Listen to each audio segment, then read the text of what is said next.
गेल्या विधानसभा निवडणुकीच्या वेळी पश्चिम बंगालमध्ये जो काही रक्तपात झाला होता त्याचं कारण अत्यंत स्पष्ट होतं.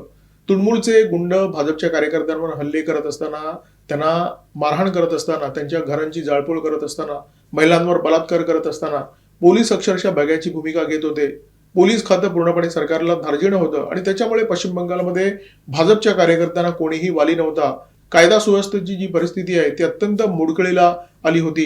निवडणूक आयोगाने यंदा निवडणूक जाहीर झाल्यानंतर पहिली गोष्ट केली ती म्हणजे वरिष्ठ पदांवरच्या सरकार धार्जिणे अधिकाऱ्यांना हटवून टाकलं. ज्या अधिकाऱ्यांची बदली करण्यात आली त्याच्यामध्ये राज्याचे मुख्य सचिव, राज्याचे गृह सचिव, राज्याचे पोलीस महासंचालक, राज्याचे अतिरिक्त पोलीस महासंचालक आणि कोलकाताचे पोलीस आयुक्त यांचा समावेश आहे.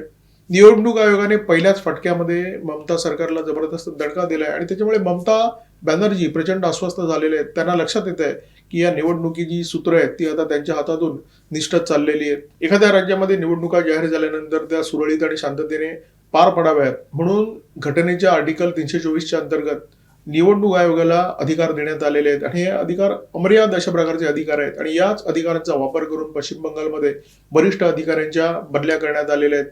राज्यात शांततेने आणि सुरळीतपणे निवडणूक प्रक्रिया पार पाडावी म्हणून आपण हे निर्णय घेतले. या शब्दामध्ये ज्ञानेश कुमार यांनी आपल्या निर्णयाचं समर्थन केलेलं आहे.